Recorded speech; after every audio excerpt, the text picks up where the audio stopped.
Start करते हैं बच्चों इस वीडियो को हम लोग जल्दी। तो बच्चों यहाँ पर पहला क्वेश्चन हम लोगों से जो बोला गया है, ध्यानपूर्वक आप लोग देखिएगा। पहला क्वेश्चन है कि बालकृष्ण भट्ट किस युग का रचनाकार है? तो ये हो जाएगा भारत तेंदु युग के, पहला का ए नंबर परफेक्ट होगा। दूसरा क्वेश्चन है बालकृष्ण भट्ट के पिता का क्या नाम है? तो वो हो जाएगा Beni Prasad Bhatt, option B number perfect हो जाएगा। अगला क्वेश्चन है दमयंती स्वयंवर किस लेखक की रचना है? तो इसका राइट आंसर सी हो जाएगा, यानी कि बालकृष्ण भट्ट का राइट आंसर सी हो जाएगा। अगला क्वेश्चन है बातचीत शीर्षक निबंध के निबंधकार का क्या नाम है? तो ये हो जाएगा हमारा B number Balkrishna Bhatt, option number B perfect हो जाएगा। अगला क्वेश्चन बोला कि बालकृष्ण भट्ट किस काल के रचनाकार है बच्चों? तो याद रखिएगा ये हमारे हो जाएंगे किस काल के? बिल्कुल आधुनिक काल के, ऑप्शन नंबर डी परफेक्ट हो जाएगा। अगला क्वेश्चन बोला है कि बातचीत साहित्य की कौन सी विधा में है? तो ये हमारा हो जाएगा निबंध में, राइट आंसर सी परफेक्ट हो जाएगा। अगला क्वेश्चन है कि बातचीत शीर्षक निबंध के अनुसार जो है ना रस का समुद्र किनकी बातचीत में उमड़ा चला आता है? तो 7 का आंसर ये हो जाएगा दो सहेलियों की बातचीत के बीच, ऑप्शन हमारा ए परफेक्ट यहाँ पर हो जाएगा। अगला क्वेश्चन है बालकृष्ण भट्ट की रचना निम्न में से कौन है? तो इसका राइट आंसर ए हो जाएगा बातचीत, ऑप्शन ए नंबर आप लोग याद रखिएगा। अगला क्वेश्चन है कि 100 अजान एक सुजान नामक उपन्यास के उपन्यासकार का क्या नाम है? तो याद रखिएगा ये हो जाएगा Balkrishna Bhatt, option number C बिल्कुल ही परफेक्ट हो। अगला क्वेश्चन जब आप बच्चों देखोगे तो ये हमसे बोला है बालकृष्ण भट्ट के पिता जो पेशे से क्या थे? तो बिल्कुल पेशे से वो जो है ना क्या थे बच्चों? बिल्कुल याद रखिएगा वो थे व्यापारी, ऑप्शन नंबर बी परफेक्ट हो जाएगा। अगला क्वेश्चन देख लीजिएगा, बातचीत शीर्षक निबंध के अनुसार जो कुछ मवाद या धुआं जमा रहता है वह भाप बनकर निकल पड़ता है, कैसे? तो याद रखिएगा 11 का आंसर सी हो जाएगा बातचीत के जरिए, राइट आंसर सी परफेक्ट हो जाएगा।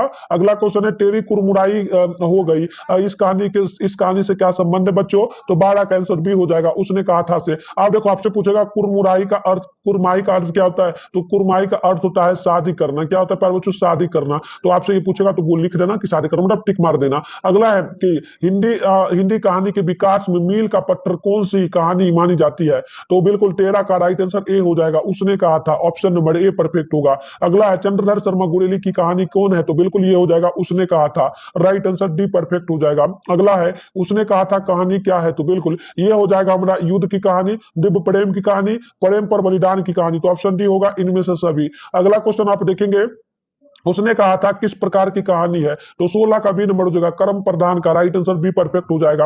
अगला है उसने कहा था कहानी के नायक कौन है बच्चों? तो याद रखिएगा लहना सिंह, ऑप्शन नंबर ए बिल्कुल ही परफेक्ट हमारा यहाँ पर हो जाएगा। अगला क्वेश्चन है कि उसने कहा था किस वर्ष की कहानी है? तो याद रखिएगा 1915 की, ऑप्शन नंबर ए बिल्कुल ही परफेक्ट हमारा हो जाएगा। अगला क्वेश्चन आप 19 नंबर को देखेंगे तो हम लोगों से बोला गया उसने कहा था कहानी के कहानीकार कौन है? तो बिल्कुल 19 का डी नंबर हो जाएगा जो ना Chandra Sharma Guleri, right answer D perfect हो जाएगा। अगला है 20 नंबर के लाना सिंह किस कहानी का पात्र है? तो 20 का आंसर हमारा ए हो जाएगा, उसने कहा था का, राइट आंसर ए परफेक्ट हो जाएगा। अगला है चंद्र शर्मा गुरेली किसके अभिभावक बनकर मोयो कॉलेज अजमेर आए थे? तो 21 का आंसर सी हो जाएगा राजा हरीश सिंह के कॉलेज में, ऑप्शन नंबर बी परफेक्ट हो जाएगा। अगला क्वेश्चन बोला कि उसने कहा था शीर्षक कहानी में या किसने कहा कि उदमी उत सिगड़ी में कोले डाल? तो याद रखिएगा 22 का आंसर बी हो जाएगा सूबेदार हजारा सिंह, राइट आंसर हमारा बी परफेक्ट होगा। अगला है सूबेदार ने किस कहानी की पात्रा है? तो 23 का ऑप्शन बी हो जाएगा, उसने कहा था का, राइट आंसर बी परफेक्ट होगा। अगला है बजीरा सिंह किस कहानी का पात्र है? तो 24 का आंसर हमारा ए हो जाएगा, उसने कहा था का। अगला क्वेश्चन देख लीजिएगा, अगला है निमोनिया से मरने वालों को मुरब्बो नहीं मिला करते या की उक्ति किस शीर्षक कविता पाठ से ली गई है? तो 25 का आंसर ए हो जाएगा, उसने कहा था से, ऑप्शन ए बिल्कुल ही परफेक्ट हो जाएगा। अगला है जयप्रकाश नारायण रचित पाठ का नाम क्या है? तो 26 का आंसर हमारा सी होगा, संपूर्ण क्रांति, राइट आंसर सी परफेक्ट है। अगला बोला कि जयप्रकाश नारायण के बचपन का क्या नाम था? तो 27 का आंसर आप लोग ध्यान रखिएगा, उनका नाम बाउल था, ऑप्शन नंबर सी होगा। अब बच्चों आप लोग कहोगे सर यही क्वेश्चन 100% एग्जाम में आएगा, तो बच्चों मैं आपको बता दूं इस क्वेश्चन में मैं आपको जो आपका जो एनसीईआरटी बुक है बच्चों, एनसीईआरटी जो आप लोग बुक पढ़े हो ना, जो टीचर जिसमें कहानी निबंध सारा जो पढ़े हो वो, इसके अलावा प्लस में हम लोग व्याकरण, प्यार बच्चों व्याकरण जो आपका व्याकरण को भी इसमें हम लोग लेकर के आ चुके हैं, ठीक है बच्चों। हम लोग प्लस में क्या करेंगे इस वीडियो में जो है जो व्याकरण का आपका क्वेश्चन है प्यार बच्चों, ठीक है, व्याकरण का जो इंपॉर्टेंट क्वेश्चन है मैं आपको समझा दूंगा कैसे बनाना है, सेम आएगा ऐसे सेम नहीं आएगा तो मैं समझा दूंगा। तो आप बिल्कुल अब 50 से बनाना है ना, तो 50 में 50 बना के आओगे, 100% गारंटी लेता हूं। चाहे चाहे आप लोग साइंस वाले बच्चे हो, प्लस में कॉमर्स वाले बच्चों या फिर आर्ट्स वाले बच्चों, किसी भी सब्जेक्ट का बच्चों, तीनों सब्जेक्ट में यही रहेगा, 50 में 50 यही से पूछा जाएगा। तो वीडियो को पूरा देख के जाना, ठीक है, कंटिन्यू देख लेना बच्चों। एक एग्जाम आपका 6 फरवरी के दिन आर्ट्स वाले बच्चों का होगा, और एक एग्जाम जो है ना 6 फरवरी को आर्ट्स का होगा, और फिर उसके अलावा शायद 7 फरवरी को, 7 या फिर 8 फरवरी को शायद जो है आर्ट्स का एग्जाम होगा, मतलब साइंस वगैरह कॉमर्स का होगा। जब भी हो उससे लेना देना नहीं है, कमेंट करना आपका कब एग्जाम है, कौन सा सब्जेक्ट है आपका, और उसके हिसाब से अपना कर लेना, और इसी वीडियो को देख के जाना, ठीक है। और एक और वीडियो हम हिंदी प्लस में इंग्लिश का जो आपका चैप्टर का राइटर का नाम, मृत्यु जन्म वगैरह मैंने वीडियो डाला था, वो वीडियो मैंने कम्युनिटी पोस्ट में डाल दिया था, मतलब यूट्यूब पे, मतलब ग्रुप में मैंने डाल दिया, जाके देख लेना। चलो अगला है, जयप्रकाश नारायण ने छात्र आंदोलन का नेतृत्व कब किया था? तो याद रखिएगा उन्होंने किया था सन 1974 में, ऑप्शन नंबर ए हो जाएगा। अगला है कि रिएक्स्ट्रक्शन ऑफ इंडियन पॉलिटी नामक पुस्तक किसने लिखी? तो 29 का आंसर सी हो जाएगा, Jayprakash Narayan, right answer C हो जाएगा। अगला क्वेश्चन बोला कि निम्नांकित उदाहरण किस पाठ से लिया गया है? अपना देश पिछड़ा हुआ है बावजूद इसके कि हमने लोकतंत्र की स्थापना की है। तो 30 का आंसर हमारा ए होगा, संपूर्ण क्रांति, ऑप्शन ए परफेक्ट होगा। संपूर्ण क्रांति का नारा किसने दिया है बच्चों? तो याद रखिएगा ये जो देने वाले व्यक्ति है जयप्रकाश नारायण है, ऑप्शन नंबर बी परफेक्ट होगा। अगला है संपूर्ण क्रांति के रचनाकार कौन है? तो बिल्कुल याद रखिएगा जयप्रकाश नारायण, ऑप्शन बी होगा। अगला है जयप्रकाश नारायण मार्क्सवादी कब बने? तो 33 का आंसर सी हो जाएगा, 1924 ईस्वी में। अगला है जयप्रकाश नारायण का पुरस्कार का नाम क्या है? तो जयप्रकाश नारायण को जो पुरस्कार है उसका नाम क्या है बच्चों? तो याद रखिएगा 34 का आंसर हमारा डी होगा, बाउल, बाउल हो जाएगा, बाउल इनाम है। चलिए अगला क्वेश्चन है हमारा 35 की, व्यक्ति से नहीं हमें तो नीतियों से झगड़ा है, सिद्धांतों से झगड़ा है, कार्यों से झगड़ा है, उक्त भाषण संभाषण किस समाजवादी का लेखक है? तो आप याद रखिएगा 35 का आंसर ये हो जाएगा, जयप्रकाश नारायण का। चलिए आगे अगला क्वेश्चन आप 36 नंबर को देखेंगे तो बोला गया शिक्षा प्राप्ति के लिए अमेरिका कौन गए थे? तो 36 का आंसर हमारा सी नंबर हो जाएगा, Jayprakash Narayan, right answer C हो जाएगा। अगला है कि अर्धनारीश्वर शीर्षक पाठ के लेखक कौन है? तो 37 का आंसर हमारा ऑप्शन नंबर सी हो जाएगा, Ramdhari Singh Dinkar, option number C perfect होगा। अगला है कि दिनकर जी को निम्न में से कौन सा पुरस्कार दिया गया था? तो 38 का सी नंबर जगह पद्म विभूषण, पद्म विभूषण होगा, देख लीजिए। तो 38 नंबर का बिल्कुल ऑप्शन नंबर सी परफेक्ट हो जाएगा। अगला क्वेश्चन है अर्धनारीश्वर कल्पित रूप किसका है? तो बिल्कुल हो जाएगा शंकर और पार्वती का, राइट आंसर हमारा बी नंबर 49 का परफेक्ट हो जाएगा। अगला क्वेश्चन आप देखेंगे 40 को, ज्ञानपीठ पुरस्कार से सम्मानित ज्ञानपीठ पुरस्कार से सम्मानित रचना कौन है? तो याद रखिएगा 40 का आंसर हमारा ऑप्शन ए हो जाएगा, उर्वशी। अगला क्वेश्चन बोला कि रामधारी सिंह दिनकर की रचना कौन सी है? तो 41 का आंसर ए हो जाएगा, अर्धनारीश्वर। रामधारी सिंह दिनकर का जन्म जो ना बेगूसराय के मतलब बिहार में हुआ है। कौन जिला, मतलब किस राज्य में हुआ? तो बिहार में हुआ है बच्चों, और बिहार के किस जिला में? तो बेगूसराय में। ये क्वेश्चन काफी इंपॉर्टेंट होता है, आपके एग्जाम में 100% पूछेगा, याद रखना। अगला क्वेश्चन बोला अर्धनारीश्वर शीर्षक पाठ हिंदी साहित्य की कौन सी विधा में है? तो 42 नंबर का ऑप्शन हमारा बी होगा, यानी कि ये हमारा निबंध हो जाएगा। अगला है कि रामधारी सिंह दिनकर किस विश्वविद्यालय में उप कुलपति के पद पर रहे हैं? तो 43 का ये हो जाएगा, भागलपुर विश्वविद्यालय में। अगला है अर्धनारीश्वर शीर्षक निबंध में शंकर और पार्वती का किस प्रकार का रूप वर्णित है? तो ये हो जाएगा हमारा कल्पित, ऑप्शन नंबर सी बिल्कुल परफेक्ट होगा। 45 नंबर है कि रामधारी सिंह दिनकर के पिता का क्या नाम था? तो यार आप लोग रखिए, तो उनके पिता का नाम था प्यार बच्चों Ravi Singh, option number B perfect हो जाएगा। अगला क्वेश्चन हमसे बोला अर्धनारीश्वर शीर्षक पाठ में कौन स्वयं वृत्त बन गया और नारी को उसे काली मान लिया? तो बिल्कुल 46 का आंसर हमारा ऑप्शन नंबर जो है ना डी हो जाएगा, पुरुष। अगला क्वेश्चन देख लीजिएगा, मालती किस कहानी की पात्रा है? तो 47 का आंसर बी होगा, रोज कहानी की। अगला क्वेश्चन है कि निम्न में से किस कहानी में गैंग्रीन का उल्लेख है? तो 48 का आंसर बी हो जाएगा, रोज कहानी में, बी नंबर परफेक्ट हो जाएगा। अगला बोला कि अज्ञे के पिता का क्या नाम था? तो आप 49 का याद रखिएगा, ऑप्शन सी हो जाएगा, doctor Hiranand Shastri, right answer C perfect होगा। अगला क्वेश्चन है रोज कहानी की कहानीकार का नाम बताइए? तो 50 का बी नंबर हो जाएगा, Mohan Rakesh, option number B perfect हो जाएगा। 51 नंबर बोला कि मालती के पति का क्या नाम था? तो उनका नाम था Maheshwar, option number C perfect हो जाएगा। अगला क्वेश्चन की रोज कहानी की नायिका कौन है? तो 52 का आंसर हमारा ऑप्शन यहां पर हो जाएगा ए नंबर, यानी कि मालती। अगला क्वेश्चन है कि दूसरा सप्तक का प्रकाशन वर्ष क्या है? तो 53 का बी हो जाएगा, 1951। अगला क्वेश्चन है कि बचपन में खेलने के लिए सच्चिदानंद हीरानंद बादशाह ने कौन सा नाटक लिखा था? तो 54 का आंसर आप लोग ध्यान रखिएगा। तो 54 का जो परफेक्ट आंसर होगा ये हो जाएगा राज्यसभा जनसभा, राइट आंसर डी परफेक्ट हो जाएगा 54 नंबर का। 54 है, सॉरी 54 नंबर का हमारा डी नहीं होगा, 54 की बात हम लोग पहले कर लेते हैं बच्चों। तो ये सी हो जाएगा इंद्र सभा, ठीक है। अगला क्वेश्चन बोला है रोज शीर्षक कहानी में मालती मिट्टी का बर्तन गर्म पानी से क्यों धो रही है? तो 55 का आंसर डी हो जाएगा, दही जमाने के लिए, राइट आंसर डी हो जाएगा। अगला है कि मालती के बच्चे का का नाम क्या था? तो 56 का आंसर ये हो जाएगा TT, option number A perfect हो जाएगा। अगला है कि एक लेख और एक पत्र में भगत सिंह ने किसको पत्र लिखा था? तो 57 का आंसर ए हो जाएगा सुखदेव को, ऑप्शन ए परफेक्ट हो जाएगा। अगला है एक लेख और एक पत्र शीर्षक पाठ के लेखक कौन है? तो 58 का आंसर सी हो जाएगा, J Krishnamurti, right answer B perfect होगा। अगला है कि एक लेख और एक पत्र शीर्षक पाठ क्या है? तो 59 का आंसर हमारा हो जाएगा ए नंबर, ऐतिहासिक है, ऑप्शन ए परफेक्ट हो जाएगा। अगला है भगत सिंह के पिता का क्या नाम था? तो 60 का आंसर हमारा बी होगा, Sardar Kishan Singh, right answer B perfect हो जाएगा। अगला है भगत सिंह का जन्म कब हुआ था? तो 61 का आंसर हमारा ए हो जाएगा, 28 दिसंबर 1960 को, ऑप्शन नंबर हमारा ए परफेक्ट हो जाएगा। अगला क्वेश्चन है जब देश के भाग का निर्णय हो रहा था तो व्यक्तियों के भाग को पूर्णता भुला देना चाहिए, यह पंक्ति किस पाठ से ली गई है? तो ये एक लेख और एक पत्र से लिया गया है, ऑप्शन ए हमारा परफेक्ट हो जाएगा 62 नंबर क्वेश्चन का। अगला क्वेश्चन हमसे बोला गया है 63, भगत सिंह की रचना निम्न में से कौन सी है? तो आप याद, तो ये हमारा हो जाएगा एक लेख और एक पत्र, ऑप्शन नंबर बी जो है बिल्कुल ही परफेक्ट हो जाएगा। अगला क्वेश्चन की जब हम बात करेंगे बच्चों, तो क्वेश्चन नंबर 64 हमसे पूछा गया है कि ओ सदा निरा शीर्षक निबंध में वर्णित मन कैसे ताल है? तो 64 का आंसर डी होगा, गहरे और विशाल, ऑप्शन नंबर डी परफेक्ट होगा। अगला है ओ सदा निरा किस विधा के अंतर्गत है? तो 65 का आंसर हमारा बी होगा, निबंध का, ऑप्शन नंबर बी परफेक्ट हो जाएगा। अगला है बहुजन संप्रेषण के माध्यम पुस्तक किसने लिखी है? तो 66 का आंसर हमारा बी होगा, Jagdish Chandra Mathur, option number B perfect हो जाएगा। इनमें से कौन सी रचना जगदीश चंद्र माथुर की है? तो 67 का आंसर बी हो जाएगा, ओ सदा निरा, राइट आंसर बी परफेक्ट है।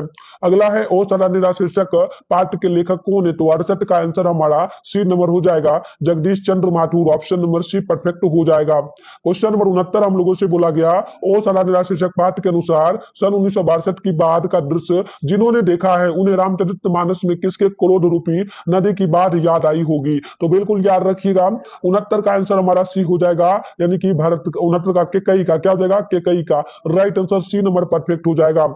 70 है ओ सदा निरा पाठ के अनुसार गांधी जी ने आश्रम विद्यालय कहां स्थापित किया? तो 70 का आंसर हमारा डी होगा, यानी कि यह जगह बरहबा, मधुबन और भिट्टी रहबा में, तो ऑप्शन नंबर डी परफेक्ट हो जाएगा। 71 नंबर क्वेश्चन है धागरों को 18वीं शताब्दी के अंतर्गत में किस कार्य के लिए लाया गया था? तो 71 का आंसर ये हो जाएगा, नील की खेती के लिए, ऑप्शन ए बिल्कुल ही हमारा यहाँ पर परफेक्ट हो जाएगा। तो बच्चों यहाँ पर हमारा 72 नंबर क्वेश्चन बोला कि गंडक नदी की चर्चा किस शीर्षक पाठ में है? तो 72 का आंसर हमारा ऑप्शन यहाँ पर ए हो जाएगा, यानी कि ओ सदा निरा में, ऑप्शन नंबर ए हो जाएगा। 73 नंबर है तिनकथिया प्रथा का संबंध किससे है? तो 73 का आंसर सी हो जाएगा, नील से, राइट आंसर सी हो जाएगा। अगला है सिपाही की माँ के रचयिता कौन है? तो आप लोग याद रखिए, तो देखिएगा सिपाही की माँ के रचयिता कौन है बच्चों? तो 74 का आंसर हमारा जो है ऑप्शन ए हो जाएगा, Mohan Rakesh, option A perfect हो जाएगा। अगला क्वेश्चन 75 है, मोहन राकेश के बचपन का क्या नाम था? तो 75 का आंसर ये हो जाएगा, Madan Mohan Guglani, option number A perfect हो जाएगा। 76 बोला कि मोहन राकेश रचित नाटक संग्रह क्या है? तो 76 का डी हो जाएगा, आजाद का एक दिन, ऑप्शन नंबर डी परफेक्ट हो जाएगा। अगला 77 कि फौजी वहां लड़ने के लिए है, वे भाग नहीं सकते, फौज छोड़कर भागता है गोली मार दी जाती है, उपयुक्त उदाहरण किस पाठ से लिया गया है? तो 77 का आंसर हमारा ए हो जाएगा, यानी कि सिपाही की मां से, ऑप्शन ए नंबर परफेक्ट हो जाएगा। अगला है रंगून कहां पे है? तो 78 का आंसर हमारा बी होगा प्यार बच्चों, बर्मा में, ऑप्शन नंबर बी परफेक्ट हो जाएगा। 79 नंबर क्वेश्चन हम लोगों से बोला गया, मोहन राकेश किस आंदोलन के प्रमुख हस्ताक्षर थे? तो आप याद रखिएगा, ऑप्शन ए हो जाएगा नई कहानी आंदोलन के, ऑप्शन ए परफेक्ट हो जाएगा। अगला है सिपाही की मां शीर्षक पाठ में हड्डियों का चलता फिरता ढांचा कौन है? तो आप याद रखिएगा, 80 का आंसर हमारा बी हो। किस एकांक की पात्रा है? तो 82 का ऑप्शन हमारा ए हो जाएगा, सिपाही की मां की, ऑप्शन नंबर ए परफेक्ट हो जाएगा। अगला है मोहन राकेश का जन्म स्थान कहाँ है? तो 83 का आंसर सी हो जाएगा, Amritsar Punjab, option number C perfect हो जाएगा। अगला है मुन्नी डाक गाड़ी के पीछे क्यों जाती है? तो 84 का आंसर ये हो जाएगा, चिट्ठी लेने, ऑप्शन ए परफेक्ट हो जाएगा। अगला है मानक बिस्नी से दूध की जगह क्या मांगता है? तो 85 का आंसर हो जाएगा, पानी, ऑप्शन नंबर ए बिल्कुल ही परफेक्ट हो जाएगा। अगला क्वेश्चन आप देखेंगे 86 नंबर को, तो बोला सिपाही की मां शीर्षक पाठ की साहित्यिक विधा क्या है? तो 86 का आंसर हमारा ऑप्शन सी होगा, एकांकी। बच्चों अभी तक वीडियो को लाइक नहीं करो, एक बार लाइक कर लो वीडियो को, और एक बार ना सभी दोस्तों में आप लोग शेयर कर दो वीडियो को, ठीक है। इसके अलावा इस चैनल पे आप लोग पहली बार आए, चैनल को सब्सक्राइब कर लो, नोटिफिकेशन कॉल पे प्रेस कर लो, ये 3 काम आप लोग कर लो, ताकि आगे से जो भी आपका एग्जाम होने वाला सारे सब्जेक्ट की क्लास आप कर पाओगे, ठीक है। चलिए आगे बढ़ेंगे, तो जानवर और जानवर शीर्षक रचना किसकी है? तो 87 का आंसर बी होगा, मोहन राकेश की, ऑप्शन बी परफेक्ट होगा। अगला है नामवर सिंह द्वारा लिखित प्रगति और प्रगीत और समाज क्या है? तो 88 का बी नंबर हो जाएगा निबंध। अगला क्वेश्चन देखेंगे, आलोचना जो ना आलोचना त्रैमासिक के प्रधान संपादक कौन थे? तो 89 का सी हो जाएगा, यानी कि नामवर सिंह। राइट आंसर हमारा जो है ना बच्चों सी नंबर परफेक्ट हो जाएगा। अगला है परगीत और समाज, शीर्षक पाठ के अनुसार आचार्य रामचंद्र काव्य सिद्धांत के आदर्श क्या थे? तो बच्चों याद रखिएगा, ये हमारा 90 का हो जाएगा डी नंबर, प्रबंध काव्य। ऑप्शन नंबर डी परफेक्ट हो जाएगा, प्रबंध काव्य। अगला है हमारा 91 नंबर, किन्होंने पलाया लंबी कविताएं ही लिखी हैं? तो 91 का ए हो जाएगा, Gajanan Madhav Muktibodh. Option number A perfect हो जाएगा। अगला है 20वीं सदी में प्रगीतात्मकता का दूसरा उन्मेष कैसे हुआ? तो याद रखिएगा, ये बी नंबर हो जाएगा, रोमांटिक उत्थान के साथ। ऑप्शन नंबर बी परफेक्ट हो जाएगा। अगला है जनयुग पत्रिका के संपादक कौन है? तो कौन थे? तो याद रखिएगा 93 का डी हो जाएगा, Namvar Singh. Right answer D perfect हो जाएगा। अगला है दलित साहित्य का सौंदर्य शास्त्र नामक आलोचना पुस्तक किसने लिखी? तो बिल्कुल 94 का ऑप्शन हो जाएगा, Om Prakash Valmiki. Option number A perfect हो जाएगा। अगला है जूटन क्या है? तो 95 का आंसर डी हो जाएगा, यानी कि आत्मकथा। ऑप्शन नंबर डी परफेक्ट हो जाएगा। अगला है जूटन शीर्षक रचना किस हिंदी साहित्य की कौन सी विधा में है? तो 96 का आंसर सी हो जाएगा, ये आत्मकथा हो जाएगा। सी नंबर बिल्कुल ही परफेक्ट हो जाएगा। 97 ओम प्रकाश वाल्मीकि की रचना कौन है? तो आप 97 का ऑप्शन नंबर सी याद रखेंगे, जूटन। ऑप्शन नंबर सी परफेक्ट होगा। 98 है जूटन शीर्षक आत्मकथा में स्कूल के हेडमास्टर का क्या नाम है? तो 98 का आंसर ए हो जाएगा, कलीराम। ऑप्शन ए बिल्कुल ही परफेक्ट हो जाएगा। 99 नंबर है ओम प्रकाश वाल्मीकि को डॉक्टर अम्बेडकर राष्ट्रीय पुरस्कार कब प्राप्त हुआ? तो आप याद रखिए, उनको जो है बच्चों आप ध्यान रखिएगा, उनको जो पुरस्कार मिला था 1993 में मिला था। राइट आंसर सी परफेक्ट हो जाएगा। 100 नंबर है ओम प्रकाश और सुखदेव सिंह त्यागी किस शीर्षक पाठ के पाठ रहे हैं बच्चों? तो 100 नंबर का ऑप्शन नंबर यहाँ पर ए हो जाएगा, जूटन का। ऑप्शन ए परफेक्ट हो जाएगा। 101 है कि लेखक को स्कूल में झाड़ू लगाते हुए किसने देखा था? तो पिताजी ने देखा था। राइट आंसर सी परफेक्ट हो जाएगा।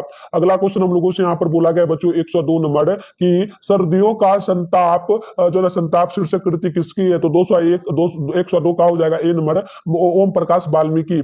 अगला है ओम प्रकाश वाल्मीकि का जन्म कहां हुआ था? तो इसका ऑप्शन ए हो जाएगा, Barla Muzaffarnagar. Option a perfect होगा। 104 है कि जूटन शीर्षक आत्मकथा के लेखक के बड़े भाई का क्या नाम था? तो 104 का ए हो जाएगा, सुखबीर। ऑप्शन ए हमारा बिल्कुल ही परफेक्ट हो जाएगा। 105 है मल्लेज की रचना इनमें से कोई नहीं है? तो 105 का आंसर हमारा ऑप्शन डी हो जाएगा, इनमें से कोई नहीं। डी नंबर बिल्कुल ही परफेक्ट होगा, क्योंकि मल्लेज की रचना ये सारा है, ये सारा है। तो ऑप्शन डी में मानना इनमें से कोई नहीं। आपसे क्या पूछा, कौन सी रचना नहीं है? अगला है हंसते हुए मेरा अकेलापन किस विधा की रचना है? तो 106 का आंसर हमारा बी होगा, diary. Option number B perfect होगा। अगला है जख्म पर धूल शीर्षक कविता किसकी रचना है? तो 107 का आंसर डी होगा, मल्लेज का।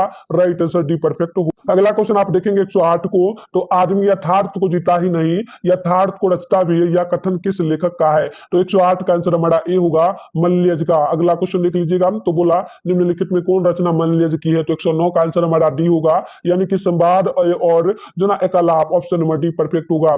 110 है उदय प्रकाश का जन्म कब हुआ था? तो 110 का आंसर ए होगा, 1952 में। ऑप्शन नंबर ए हमारा बिल्कुल ही परफेक्ट हो जाएगा। 111 हमसे बोला कि त्रिक्ष किस प्रकार की रचना है? तो 111 का ए नंबर हो जाएगा, आधुनिक त्रासदी का। ऑप्शन नंबर ए परफेक्ट हो जाएगा। अगला है त्रिक्ष शीर्षक पाठ में लेखक के पिताजी कितने साल के हैं? तो 112 का आंसर सी हो जाएगा, यानी कि 55 साल के। ऑप्शन नंबर सी परफेक्ट हो जाएगा। अगला है उदय प्रकाश की माता का क्या नाम है? तो 113 का ए नंबर हो जाएगा, गंगा देवी। ऑप्शन नंबर ए हमारा परफेक्ट हो जाएगा। अगला है त्रिक्ष शीर्षक कहानी के कहानीकार के अनुसार दशहरे के दिन पक्षी को जरूर देखना चाहिए। तो 114 का आंसर सी होगा, नीलकंठ को देखना चाहिए। राइट आंसर सी होगा। 115 है शिक्षा शीर्षक निबंध के रचनाकार कौन है? तो आप 115 का याद रखिएगा, जी कृष्ण मूर्ति होगा। ऑप्शन नंबर ए हमारा परफेक्ट हो जाएगा। 116 नंबर है कि लीड वेटर की नजर में जी कृष्ण मूर्ति क्या थे? तो आप याद रखिएगा, विश्व शिक्षक थे। तो ऑप्शन नंबर सी परफेक्ट हमारा। तो बच्चों अगला क्वेश्चन देख लीजिएगा, 117 नंबर हम लोगों से यहाँ पर जो है ना पूछा गया है। तो बच्चों अगला 117 नंबर क्वेश्चन है, जहां भय है वहां मेघा नहीं हो सकती, किस पठित पाठ की उक्ति है? तो बिल्कुल 117 का आंसर हमारा जो है ऑप्शन डी हो जाएगा, शिक्षा का। राइट आंसर डी परफेक्ट हो जाएगा। 118 नंबर क्वेश्चन हमसे बोला जय कृष्ण मूर्ति का पूरा नाम क्या है प्यारे बच्चों? तो आप याद रखिएगा, उनका पूरा नाम हमारा जो हो जाएगा ना, ये हो जाएगा जिद्दू कृष्ण मूर्ति। ऑप्शन नंबर बी परफेक्ट हो जाएगा। अगला 119 की शिक्षा शीर्षक पाठ के अनुसार सत्य की खोज तभी संभव है जब क्या होना चाहिए? तो बिल्कुल जब स्वतंत्र होंगे तभी हम लोग जो है ना सत्य की खोज कब कर पाएंगे। अगला है शिक्षा शीर्षक पाठ क्या है? तो 120 का आंसर हमारा ए हो जाएगा, शिक्षा शास्त्र। ऑप्शन नंबर ए परफेक्ट हो जाएगा।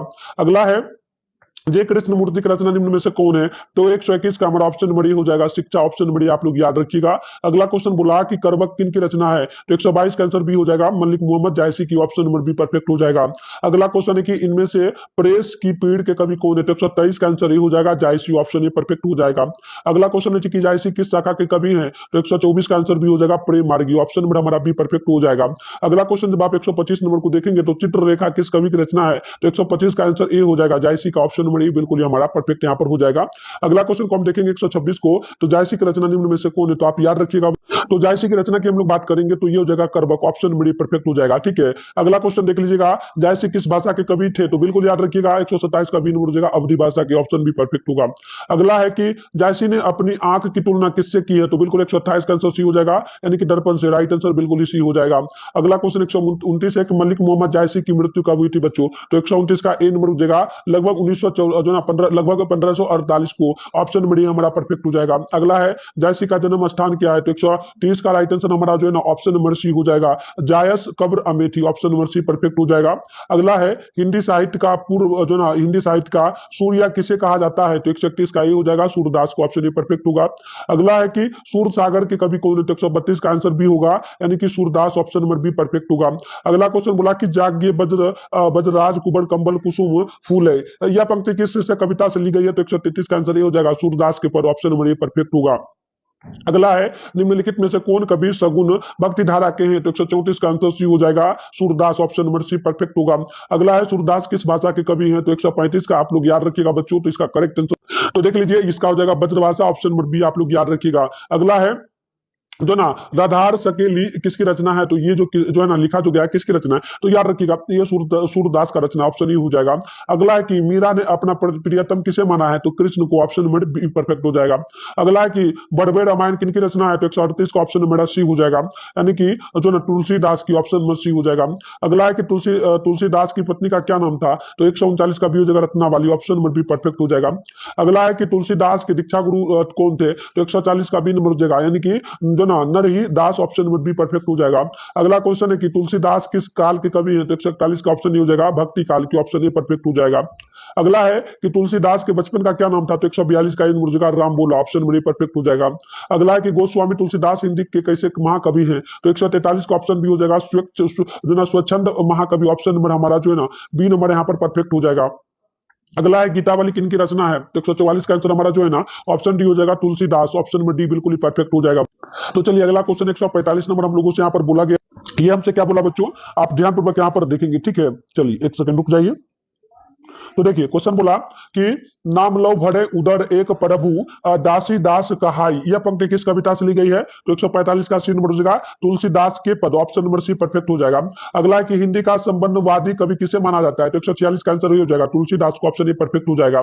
अगला है कि तुलसीदास का सर्वश्रेष्ठ महाकाव्य कौन है? तो 147 का सी नंबर हो जाएगा, यानी कि Ramcharitmanas, option number C perfect हो जाएगा। अगला है कि किस कवि का मूल नाम राम बोला था? तो बिल्कुल 148 का ऑप्शन ही हो जाएगा तुलसीदास का, ऑप्शन नंबर ए परफेक्ट हो जाएगा। अगला है तुलसीदास की पत्नी का क्या नाम था? तो 149 का ऑप्शन भी हो जाएगा Ratnavali, option number B perfect हो जाएगा। अगला है कि तुलसीदास की माता का क्या नाम था? तो 150 का आंसर हमारा सी हो जाएगा, यानी कि हो जाएगा जो ना हुलसी, ऑप्शन नंबर बिल्कुल ही सी परफेक्ट हमारा हो जाएगा। अगला क्वेश्चन 151 है कि भक्त माल किनकी रचना है? तो 151 का ये हो जाएगा नवादास का, ऑप्शन नंबर ए परफेक्ट हो जाएगा। अगला है कि नवादास का काव्य रचना क्षेत्र कौन सा है? तो 152 का आंसर हमारा सी हो जाएगा काशी, ऑप्शन बी परफेक्ट हो जाएगा। अगला क्वेश्चन है नवादास के दीक्षा गुरु कौन थे? तो 153 का भी हो जाएगा स्वामी जो ना अग्रदास, ऑप्शन नंबर बी बिल्कुल परफेक्ट हो जाएगा। अगला 154 की छप्पा के कवि कौन है? बिल्कुल तो याद रखिएगा छप्पा के जो कवि हो, तो देखिए छप्पा के कवि हो जाएगा नवादास, ऑप्शन नंबर डी परफेक्ट हो जाएगा। अगला क्वेश्चन हमारा 155 है कि भूषण की कविता में कौन रस पाया जाता है? तो 155 का सी हो जाएगा, ये हमारा हो जाएगा प्यार बच्चों बीड़ रस, ऑप्शन नंबर सी हो जाएगा। अगला है कि शिवाजी के पुत्र का नाम था क्या? तो 156 का आंसर हमारा सी हो जाएगा, यानी कि साहू जी, राइट आंसर सी परफेक्ट हो जाएगा। अगला है भूषण किस काल के कवि माने जाते हैं? तो 157 का ये हो जाएगा रीति काल के, ऑप्शन ए परफेक्ट हो जाएगा। अगला है 158 नंबर क्वेश्चन आप लोग देख लीजिएगा, बोला कि भूषण को भूषण की उपाधि किसने दी थी? तो 158 का ऑप्शन सी हो जाएगा राजा रुद्र शाह ने, ऑप्शन नंबर सी परफेक्ट हो जाएगा। अगला क्वेश्चन 159 है कि तेज तम अंश पर कान जिमी कंस पर जयो मलेच्छ वंश पर शेर शिवराज। यह पंक्ति किस शीर्षक पाठ कविता से ली गई है? तो देखो 159 का ऑप्शन नंबर हो जाएगा ऑप्शन नंबर जो है ना ए, यानी कि कवित्व से ली गई है। अगला क्वेश्चन बोला हम लोगों से कि जो ना शिवा वावनी के कितने जो ना मुक्तों को छत्रपति शिवाजी की वीरता का बखान किया गया है? तो 160 का सी नंबर हो जाएगा ये 52 का, ऑप्शन नंबर सी परफेक्ट होगा। अगला है कि भूषण की कविता निम्न में से कौन है? तो 161 का डी हो जाएगा, 56 ऑप्शन डी नंबर याद रखिएगा। अगला है जयशंकर प्रसाद का महाकाव्य क्या है? तो 162 का ए हो जाएगा Kamayani, option number A perfect हो जाएगा। अगला क्वेश्चन जब आप देखेंगे बच्चों 163 को बोला कि जयशंकर प्रसाद की नाटक कृति क्या है? तो 163 का ए नंबर हो जाएगा जो ना ध्रुव स्वामिनी, ऑप्शन नंबर ए हमारा बिल्कुल यहाँ पर राइट हो जाएगा। अगला क्वेश्चन 164 है कि तुमुल कोलाहल कला में किसकी रचना है? तो 164 का आंसर हमारा बी होगा, यानी कि आप ध्यान रखिएगा ये हो जाएगा जयशंकर प्रसाद का, राइट आंसर बी परफेक्ट होगा। अगला है तुमुल कोलाहल कला में शीर्षक कविता किस कब महाकाव्य का अंश है? तो 165 का आंसर सी होगा, यानी कि कामायनी का, राइट आंसर सी परफेक्ट हो जाएगा। अगला है झरना शीर्षक काव्य संकलन किस कवि की रचना है? तो 166 का डी हो जाएगा जयशंकर प्रसाद का, राइट आंसर डी हो जाएगा। अगला है जयशंकर प्रसाद की कविता निम्न में से कौन है? तो 167 का आंसर ए होगा, तुमुल कोलाहल कला में, ऑप्शन नंबर ए परफेक्ट हो जाएगा। अगला क्वेश्चन आप देखेंगे 168 नंबर बोला गया, 168 नंबर है कि निम्नलिखित में कौन कवि छायावादी है? तो 168 का आंसर बी हो जाएगा Jaishankar Prasad, option number B perfect हो जाएगा। 169 की कमायनी महाकाव्य में कमायनी कौन है? तो 169 का हमारा ऑप्शन नंबर बी हो जाएगा, यानी कि श्रद्धा, ऑप्शन नंबर बी परफेक्ट हो जाएगा। अगला 170 की पुत्र वियोग शीर्षक कविता की कवित्री कौन है? तो 170 का आंसर हमारा जो है ना यहाँ पर हो जाएगा सी नंबर, यानी कि Subhadra Kumari Chauhan, option number C perfect हो जाएगा। अगला है कि सुभद्रा कुमारी चौहान का जन्म कब हुआ था? तो 171 का ऑप्शन हो जाएगा 1904 में, ऑप्शन ए बिल्कुल हमारा राइट हो जाएगा। 172 है सुभद्रा कुमारी चौहान के पिता का क्या नाम था? तो 172 का जो आंसर हमारा हो जाएगा बच्चों ये ए नंबर जगह ठाकुर रामनाथ सिंह, ऑप्शन ए बिल्कुल हमारा यहाँ पर राइट हो जाएगा। अगली क्वेश्चन की बात जब हम लोग 173 की करेंगे तो वर्ग 9 तक की पढ़ाई के बाद शिक्षा अधूरी छोड़कर कौन कवित्री जो ना असहयोग आंदोलन में कूद पड़ी थी? तो बिल्कुल 173 का राइट आंसर हमारा जो ना डी होगा Anamika, right answer D perfect हो जाएगा। अगला 174 की सुभद्रा कुमारी चौहान का निधन यानी मृत्यु कब हुआ बच्चों? तो 174 का राइट आंसर ए हो जाएगा, मतलब कि मृत्यु कब नहीं हुआ, कब हुआ ये भी कमेंट करना आप लोग, मैं आगे भी बताऊंगा कब हुआ याद रखिएगा, ठीक है। मैंने वीडियो वगैरह बताया है, जाके देख लेना आप लोग, एक वीडियो है डाला हुआ, व्हाट्सएप चैनल में भी मिल जाएगा, टेलीग्राम ग्रुप में भी मिल जाएगा, देख लेना, ठीक है। चलो तो देखो कार दुर्घटना से उनका मौत हुआ था, ऑप्शन ए परफेक्ट हो जाएगा। अगला है मेरा खोया हुआ खिलौना अब तक मेरे पास ना आया, यह पंक्ति किस शीर्षक कविता से ली गई है? तो 175 का ऑप्शन हो जाएगा पुत्र वियोग से, ऑप्शन ए हमारा परफेक्ट हो जाएगा। अगला है सुभद्रा कुमारी चौहान का जन्म का स्थान कहां है? तो 176 का ऑप्शन हो जाएगा इलाहाबाद, ऑप्शन ए हमारा परफेक्ट हो जाएगा। अगला है सुभद्रा कुमारी चौहान की कविता निम्न में से कौन है? तो 177 का आंसर सी होगा पुत्र वियोग, राइट आंसर सी हो जाएगा। अगला है कि सुभद्रा कुमारी चौहान के पति का नाम क्या था? तो 177 का आंसर ए हो जाएगा ठाकुर लक्ष्मण सिंह, ऑप्शन ए बिल्कुल ही सही हो जाएगा। अगला क्वेश्चन आप देखेंगे बच्चों 179 नंबर है कि नील जल में या किसी की गैर झिलमिल में देह जैसे हिल रही हो, या किस पाठ से कविता पंक्ति ली गई है? पंक्ति किस कविता से ली गई है? तो 179 का आप लोग याद रखिएगा, ऑप्शन बी हो जाएगा, यानी कि उषा से, ऑप्शन नंबर बी परफेक्ट हो जाएगा। अगला है शमशेर बहादुर सिंह की रचना निम्न में से कौन है? तो 180 का आंसर डी हो जाएगा टूटी हुई बिखरी हुई, ऑप्शन नंबर डी परफेक्ट हो जाएगा। अगला है प्रकृति वर्णन संबंधित है कि प्रकृति वर्णन संबंधित कविता कौन है? तो याद रखिएगा 181 का ऑप्शन हमारा सी हो जाएगा उषा है, ऑप्शन नंबर सी पर। अगला क्वेश्चन 182 है कि कवियों के कवि किस कवि को कहा जाता है? तो 182 का आंसर हमारा जो है ना बच्चों ध्यान रखिएगा 182 का आंसर जो है ना हमारा यहाँ पर हो जाएगा ऑप्शन ए शमशेर बहादुर सिंह को, ऑप्शन ए परफेक्ट हो जाएगा। अगला है सुकून की तलाश में किसकी रचना है? तो 183 का आंसर भी हो जाएगा शमशेर बहादुर सिंह की, ऑप्शन नंबर बी परफेक्ट है। अगला है राख से लिपा हुआ चौका, यह पंक्ति जो है ना किस शीर्षक कविता से ली गई है? तो 184 का आंसर हमारा सी हो जाएगा उषा से, राइट आंसर सी परफेक्ट हो जाएगा। अगला है मुक्ति बोध का जन्म स्थान कहाँ है? तो 185 का भी हो जाएगा सयोपुर, ऑप्शन बी परफेक्ट हो जाएगा। अगला क्वेश्चन आप देखेंगे 186 को तो जन जन का चेहरा एक शीर्षक कविता के कवि कौन है? तो 186 का आंसर भी हो जाएगा गजानन माधव, 86 का ऑप्शन भी Gajanan Madhav Muktibodh, option number B perfect होगा। अगला है कि मुक्तिबोध का जन्म स्थान क्या है? तो 187 का सी होगा छत्तीसगढ़। अगला क्वेश्चन आप देखेंगे 188 है गजानन माधव मुक्तिबोध अपने रचनात्मक जीवन में किन दो प्रधान वैश्विक विचारधाराओं के जो ना ससंगर्भ में आए? तो 188 का आंसर ये हो जाएगा और जो ना अस्तित्ववाद एवं मार्क्सवाद, ऑप्शन नंबर ए परफेक्ट हो जाएगा। अगला क्वेश्चन 189 है कि जो ना नील नदी अमेजोन मिसौरी में वेदना से बहाती हुई जिंदगी की धारा एक, या किस पाठ से ली गई है पंक्ति आपको बताना है बच्चों, ठीक है। तो 179 नंबर का ऑप्शन नंबर हो जाएगा ऑप्शन सी, 89 का ऑप्शन सी, यानी कि ये हो जाएगा जन जन का एक चेहरा। अगला क्वेश्चन हमसे बोला है 190 की मुक्ति बोध का पूरा नाम क्या है। तो याद रखिएगा मुक्ति बोध का जो पूरा नाम हो जाएगा ना बच्चों, ये हो जाएगा गजानन माधव मुक्ति बोध। ऑप्शन नंबर सी परफेक्ट हो जाएगा। अगला है कि साम्यवादी किससे लड़ रहा है, तो 191 का आंसर हमारा हो जाएगा ए नंबर, पूंजीवादी से। अगला क्वेश्चन बोला कि दानव दुरात्मा एक मानव की आत्मा एक, यह पंक्ति किस कविता से ली गई है, तो 192 का ए नंबर जना जनजन का एक चेहरा। ऑप्शन नंबर ए परफेक्ट हो जाएगा। 193 कमानी एक पुनः विचार शीर्षक की रचना किसकी है, तो 193 का आंसर बी होगा, यानी कि गजानन माधव मुक्ति बोध। ऑप्शन नंबर बी परफेक्ट हो जाएगा। 194 है कि कवि रघुवीर सहाय के पिता का क्या नाम था, तो 194 का ए हो जाएगा, हरदेव सहाय। ऑप्शन नंबर ए परफेक्ट हो जाएगा। अगला है कि लोग भूल गए किसकी रचना है बच्चों, तो 195 का डी हो जाएगा, यानी कि रघुवीर सहाय का। राइट आंसर डी परफेक्ट होगा। अगला है अधिनायक शीर्षक कविता किस पुस्तक से ली गई है, तो 196 का आंसर बी होगा, यानी कि आत्महत्या के विरुद्ध। ऑप्शन हमारा बी नंबर जो है ना परफेक्ट हो जाएगा। तो आइए बच्चों अगला क्वेश्चन को देखते हैं। 197 हम लोगों से यहाँ पर बोला गया है, क्वेश्चन बोला रघुवीर सहाय का जन्म स्थान क्या है, तो 197 का हमारा ऑप्शन नंबर सी हो जाएगा, लखनऊ। ठीक है। अगला है अधिनायक किस कवि की रचना है, तो 198 का ऑप्शन ही हो जाएगा, रघुवीर सहाय का। ऑप्शन ही परफेक्ट होगा। अगला क्वेश्चन है 199 की अधिनायक शीर्षक कविता किस कविता संग्रह से ली गई है बच्चों, है ना, तो ये आप ध्यान रखिएगा। तो 199 का हमारा परफेक्ट आंसर डी होगा, आत्महत्या के विरुद्ध। ऑप्शन नंबर डी हो जाएगा। 200 नंबर है कि लिखने का कारण शीर्षक निबंध किस किस लेखक की रचना है बच्चों, तो 200 नंबर का ऑप्शन हमारा जो है ना डी हो जाएगा, रघुवीर सहाय का। अगला है कि रघुवीर सहाय की कविता निम्न में कौन है, तो 201 का आंसर हमारा सी नंबर जगह अधिनायक। अगला क्वेश्चन बोला कि हर चरण किस कविता का पात्र है, हर चरण किस कविता का पात्र है बच्चों, तो 202 का आंसर हमारा सी होगा, अधिनायक का।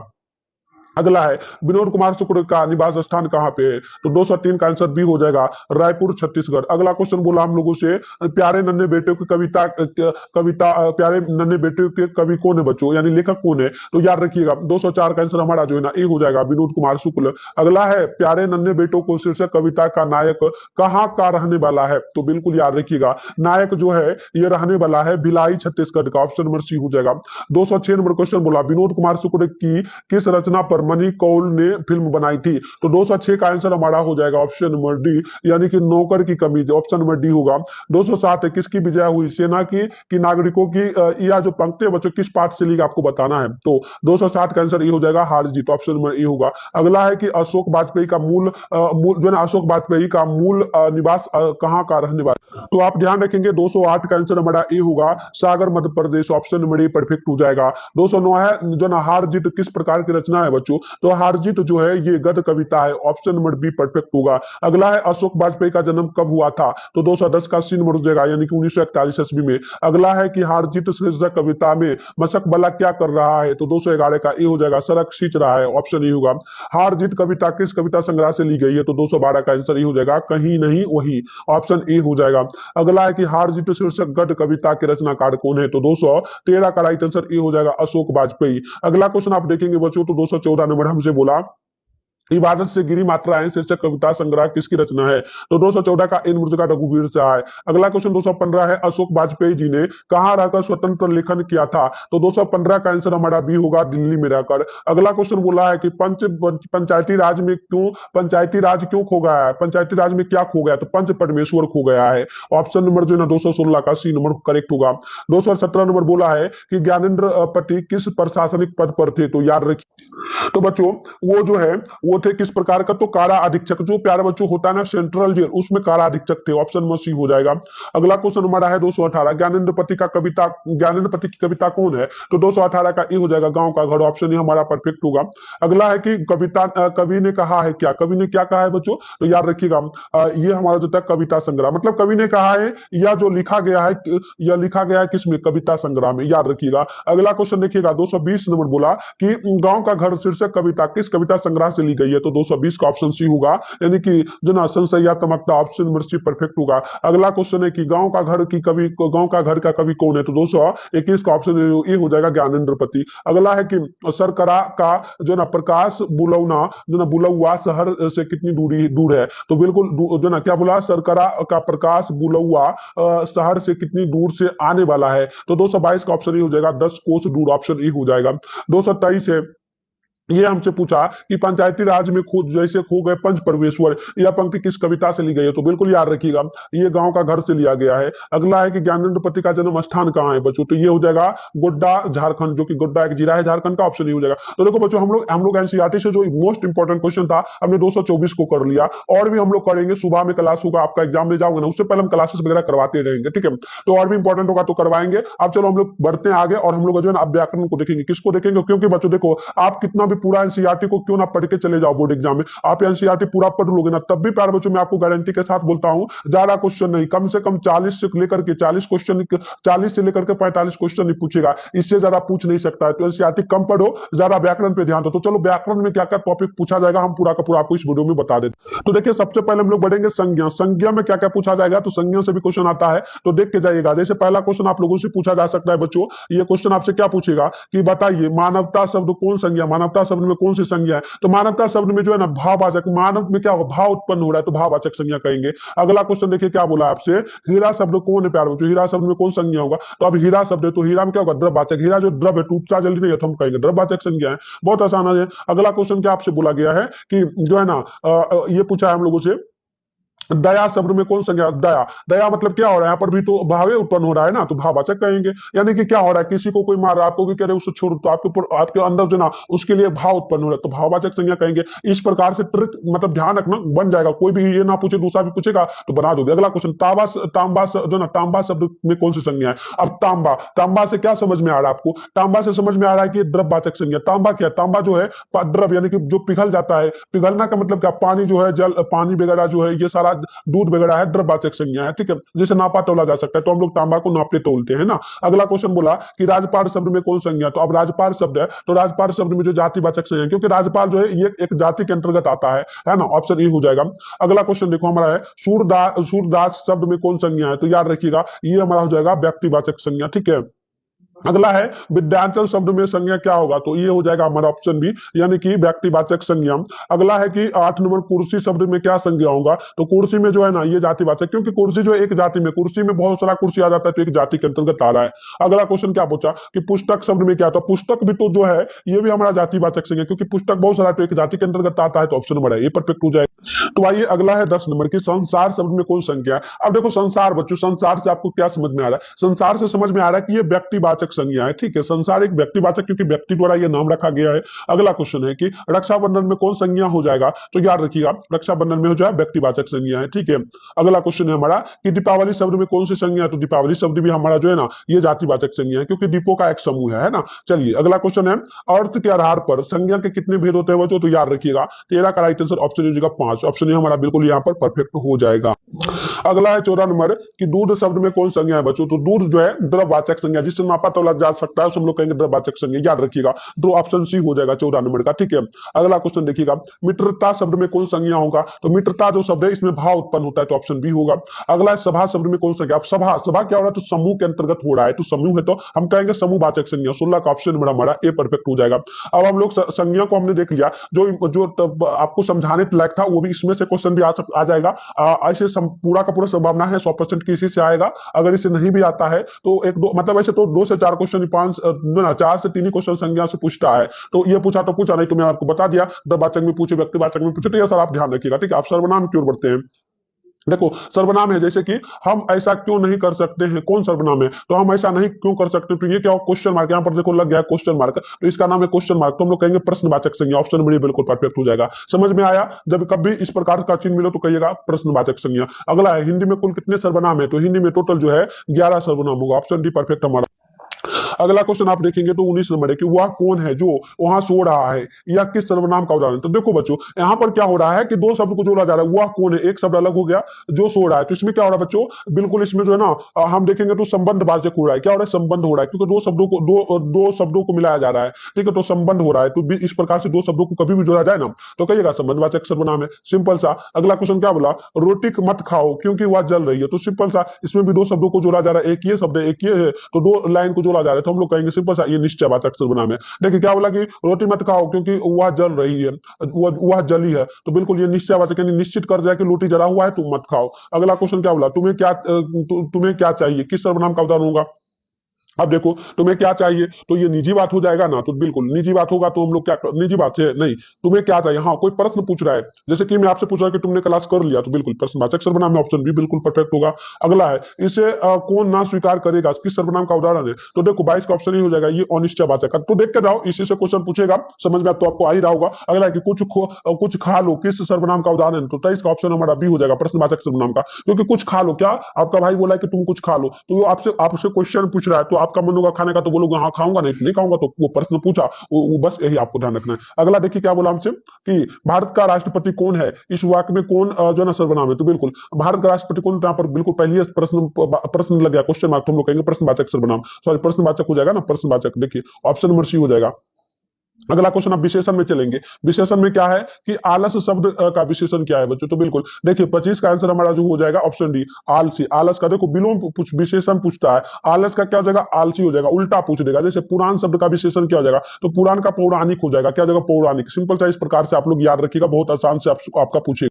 तो देखिए व्याकरण जो है एनसीईआरटी से बहुत आसान है बच्चों, आप बुक पढ़ते हो एक एक साल, लेकिन व्याकरण को नहीं पढ़ते हो, तो व्याकरण से ही ज्यादा क्वेश्चन पूछता है। 60% एनसीईआरटी बुक जो ना व्याकरण से ही बोर्ड एग्जाम में क्वेश्चन आपका हिंदी और इंग्लिश में भी आता है। देखिए अगला है ग्राम शब्द का विशेषण क्या हो जाएगा, तो ग्राम शब्द का विशेषण हो जाएगा जो ना ग्रामीण, ग्रामीण हो जाएगा, याद रखिएगा। चलिए अगला जब आप 28 नंबर को देखेंगे तो आदर शब्द का विशेषण क्या होगा, तो आदर का हो जाएगा आदरणीय। आदर का क्या हो जाएगा, आदरणीय होगा। कहां पे लिखा है, फटाफट से जवाब लगाओ ना, तो बिल्कुल ऑप्शन नंबर सी हो जाएगा। अगला क्वेश्चन देखो जो ना इतिहास शब्द का विशेषण क्या होगा, तो इतिहास का हो जाएगा इतिहासकार, क्या हो जाएगा इतिहास का ऐतिहासिक, ऐतिहासिक हो जाएगा, बिल्कुल हाँ ऑप्शन डी हो जाएगा। अगला है कि लोक शब्द का विशेषण क्या होगा, तो 30 का ऑप्शन हमारा ए हो जाएगा, लौकिक। अगला क्वेश्चन क्या बोला, समाज का विशेषण क्या होगा, समाज है, तो समाज का विशेषण सिंपल सा हम लोग कह देंगे कि ये सामाजिक हो जाएगा, है ना। अगला क्वेश्चन है कि आत्मा का विशेषण क्या है, तो आत्मा का विशेषण जो ना आत्मीय, आत्मीय, आत्मजा या आत्मिक, तो देखो बिल्कुल थोड़ा सा कंफ्यूजन यहाँ पर है, बिल्कुल, लेकिन ये आत्मीय हो जाएगा। सिंपल सा आसान जो शब्द लगे वो बोलना।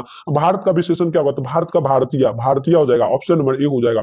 33 नंबर का ऑप्शन ए हो जाएगा, ठीक है। अगला अब देखो कारक में हम लोग आए, कारक में भी क्वेश्चन पूछता है, जैसे कि आपसे पूछेगा कारक के कितने भेद है, तो कारक का टोटल भेद जो है ना ये 8 हो जाएगा, याद रखिएगा। अगला क्वेश्चन आपसे पूछेगा, अगला पूछेगा 35 में कि तीर से बाघ मार दिया गया, किस कारक का उदाहरण है, तो बिल्कुल ये जो हमारा कारक हो जाएगा बच्चों, हाँ तीर से, तो संबंध का संबंध, तीर के साथ बाघ का संबंध है ना, तो बिल्कुल 35 का क्या हो जाएगा, करण का, करण का हो जाएगा 35 का, तीर से बाघ को, हाँ यहाँ से लगा है ना, तो यही देखना है, करण में से आता है, करण से आता है ना, करण में आपका से वगैरह आता है। अगला है कि बिल्ली छत से कूद पड़ी, किस कारक का उदाहरण, तो यहाँ पर से लगा है, तो सिंपल सा कहिएगा 36 का क्या हो जाएगा, ऑप्शन सी अपदान कारक का। चलिए आगे हम लोग बढ़ते हैं बच्चों। अगला क्वेश्चन पूछेगा आपसे 37 की, वह कलम से लिखता है, किस कारक का उदाहरण है, तो 37 का आंसर जो है ना हमारा ऑप्शन नंबर सी हो जाएगा, यानी कि करण का। अगला क्वेश्चन हो जाएगा कबूतर छत पर बैठा है, किस कारक का उदाहरण है, तो 38 का ये हो जाएगा अधिकरण का। अगला है बच्चे घर में है, किस कारक का उदाहरण, किस कारक का उदाहरण है, तो बिल्कुल हमारा 39 का सी हो जाएगा अधिकरण का।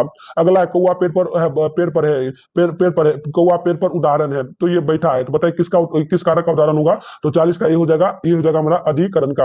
अगला है हे भगवान इस गरीब की रक्षा कर, किस कारक का उदाहरण है, तो बिल्कुल यहाँ पर ध्यान रखिएगा, ये हमारा हो जाएगा संबोधन का, क्योंकि भगवान से हम लोग प्रार्थना कर रहा है, कोई व्यक्ति जो है भगवान से प्रार्थना कर रहा है किसी अन्य व्यक्ति के लिए, तो ऑप्शन बी होगा। अगला देखिएगा, अगला है चंद्रमौली शब्द में कौन समास होगा, तो 42 का यही हो जाएगा बहुव्रीहि। अगला क्वेश्चन है कि हाथ पैर कौन समास होगा, हाथ पैर कौन सा समास है, तो ये हो जाएगा हमारा ए नंबर द्वंद्व समास, ठीक है।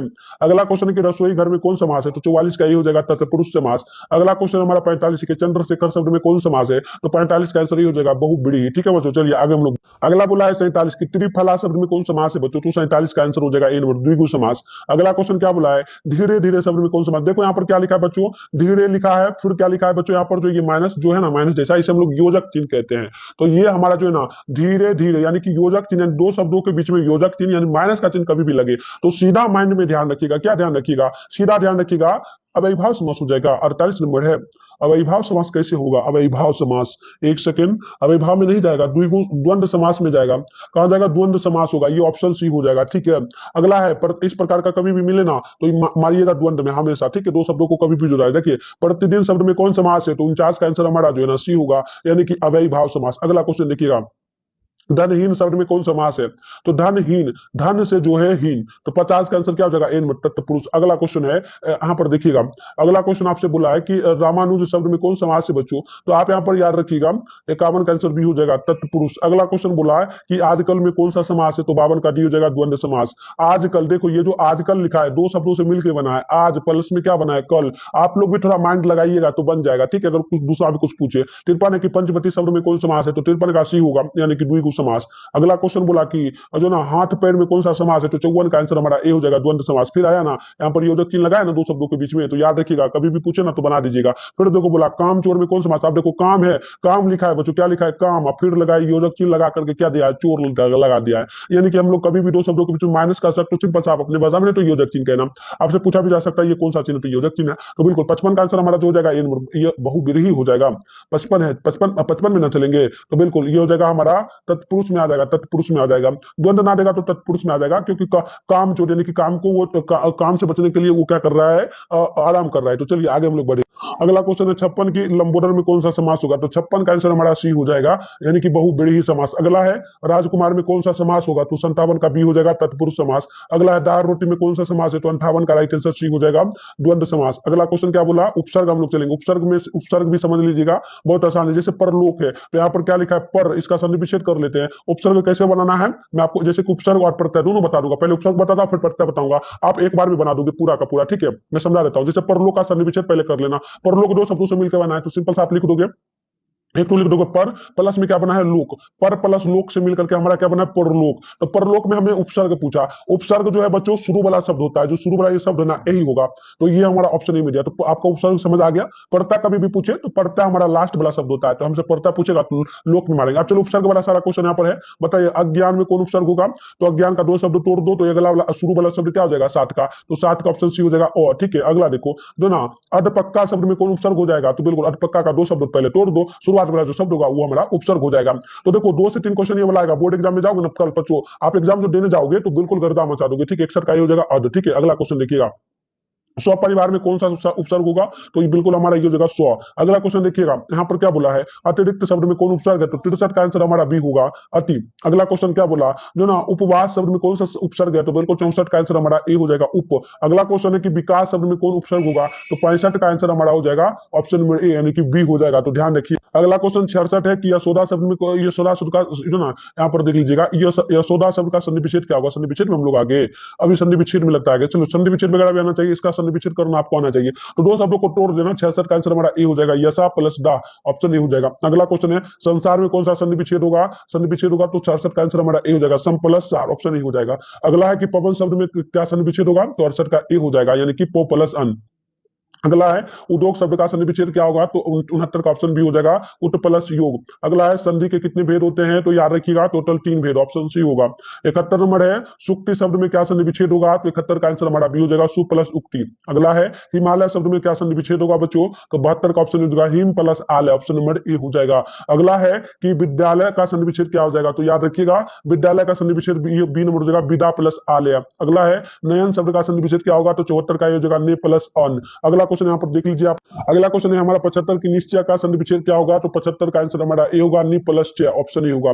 76 के उद्घाटन का संधि विच्छेद क्या होगा? तो ऑप्शन सी हो जाएगा उत प्लस घाटन। अगला है जगन्नाथ का संधि विच्छेद क्या हो जाएगा? तो 77 का ऑप्शन हमारा हो जाएगा ए नंबर, जगत प्लस नाथ। अब चलो मुहावरा का अर्थ पूछेगा, 4 से 5 क्वेश्चन बिल्कुल पूछेगा ऑब्जेक्टिव में, 4 से 5 यही। तो मुहावरा का अर्थ बहुत आसान है, जैसे कि क्या बोला आकाश पताल एक करना, मुहावरे का क्या अर्थ हो जाएगा? अब आकाश पताल एक करना आप लोग देहाती भाषा में भी बोलते हो ना, क्या जो ना क्या जाएगा? जैसे आकाश पताल एक करना तो क्या कर दोगे? उत्पात कर रहे हैं कि बहुत चीज को तोड़ फोड़ दिया, तो आकाश पताल एक कर दिया। जैसे आपके घर में बच्चा वगैरह जरा रोता है तो आप लोग बोलते हो ना कि अरे जो ना बोलता पहले बुढ़ा पहले के जमाने के लोग जो होंगे वो लोग बोलते हैं कि आकाश पताल कर दिया, आकाश पताल एक कर दिया, तो ये होता है उत्पात करना, ठीक है। अगला क्वेश्चन देखिएगा, मुट्ठी में करना, मुहावरे का क्या अर्थ हो जाएगा? तो बिल्कुल ये हो जाएगा हमारा बस में करना। इस टाइप का भी क्वेश्चन बहुत आसान होता है, जैसे कि आस्तियान का सांप होना, मुहावरे का क्या अर्थ होगा? तो ये हमारा 80 का ऑप्शन में डी हो जाएगा, यानी कि घर में छिपा शत्रु। अगला हाथ का मैल होना, मुहावरे का क्या अर्थ होगा? तो ये हमारा हो जाएगा तुच्छ होना। अगला क्वेश्चन है माथा ठकना, मुहावरे का क्या अर्थ होगा? तो ये हो जाएगा हमारा झटका लगना। अगला है टूटी बोलना, मुहावरे का क्या अर्थ हो जाएगा? तो बिल्कुल आप ध्यान रखिएगा, 83 का ऑप्शन भी होगा, यानी कि ठाक जमाना। अगला क्वेश्चन है उल्टी गंगा बहाना, मुहावरे का क्या अर्थ होगा? तो याद रखिएगा बच्चों आप। तो 84 का आंसर जो है हमारा सी हो जाएगा विपरीत कार्य करना, यानी उल्टा काम करना। अगला बोला कि सावधान 22 परियोजना पसेरी, मुहावरे का क्या अर्थ हो जाएगा? तो 85 का आंसर ये हो जाएगा बहुत सस्ता होना। अगला क्वेश्चन है चू ना करना, मुहावरे का क्या अर्थ होगा? आपको चोट लगता है तो आप कुछ नहीं बोलते, यानी कि आवाज ना करना, ठीक है। अगला बोला कि दांत गिनना, मुहावरे का क्या अर्थ हो जाएगा? यानी कि जो ना उम्र पता लगाना। होता है ना बच्चे बच्चे के, अब जब बच्चा धीरे धीरे बड़ा होता है तो उसके उसका जो एक दो दांत आता है तो पता चलता है कि उम्र कितना हुआ है, ठीक है। चलिए अगला देखिएगा कि घुटने टेकना, मुहावरे का क्या अर्थ हो जाएगा? तो बिल्कुल ये हो जाएगा हार मान लेना। अगर आप देखिए पर्यायवाची आपसे पूछता है, बहुत आसान होता है, जैसे कि पूछेगा अनल का पर्यायवाची क्या होगा? पर्यायवाची आपको पता है ना, अनल का क्या हो जाएगा? अनल का हो जाएगा आग, ठीक है। बहुत आसान आसान क्वेश्चन आता है। आयुष्मान शब्द का पर्यायवाची क्या होगा? तो 90 का सी हो जाएगा, यानी कि चिरंजीव। अगला क्वेश्चन क्या बोला? झंझट शब्द का क्या पर्यायवाची होगा? तो 91 का आंसर हमारा हो जाएगा ऑप्शन नंबर सी, यानी कि बवाल, ठीक है। अगला क्वेश्चन है कि डरावना शब्द का क्या पर्यायवाची होगा? डरावना यानी भयानक, भयानक हो जाएगा, ऑप्शन नंबर डी हो जाएगा। अगला क्वेश्चन बोला कि कपड़ा शब्द का पर्यायवाची क्या हो जाएगा? तो कपड़ा का पर्यायवाची हम लोग बात करेंगे तो ये हमारा हो जाएगा बसन, ऑप्शन ई बिल्कुल परफेक्ट। अगला क्वेश्चन है 94 की अग्नि शब्द का पर्यायवाची क्या हो जाएगा? तो अग्नि का पर्यायवाची जो है हमारा यहाँ पर हो जाएगा जो है ना पावक। अगला क्वेश्चन है कि शब्द का पर्यायवाची क्या हो जाएगा? तो शब्द का पर्यायवाची हो जाएगा यहाँ पर जो है ना इनमें से कोई नहीं, ठीक है, इनमें से कोई नहीं। अगला क्वेश्चन इनमें से सभी हो जाएगा, नाद निनाद ध्वनि, हाँ शब्द शब्द कोई भी निकल सकता है, नाद भी निनाद भी ध्वनि भी, तो ऑप्शन डी होगा इनमें से सभी। अगला है गंगा शब्द का पर्यायवाची क्या हो जाएगा? तो 96 का आंसर हमारा ए हो जाएगा मंदाकिनी। अगला क्वेश्चन है देवता का पर्यायवाची क्या हो जाएगा? तो देवता का पर्यायवाची देव हो जाएगा। चंद्रमा का पर्यायवाची क्या हो जाएगा? तो चंद्रमा का पर्यायवाची जो ना शशि हो जाएगा। अगला है कि हाथी का पर्यायवाची क्या होगा? तो हाथी का पर्यायवाची जो है आप याद रखिएगा गज हो जाएगा। अगला है कमल का पर्यायवाची क्या हो जाएगा? तो कमल का पर्यायवाची पंकज हो जाएगा। नारी का पर्यायवाची क्या हो जाएगा? तो नारी का पर्यायवाची जो ना चंद्र हो जाएगा, ठीक है।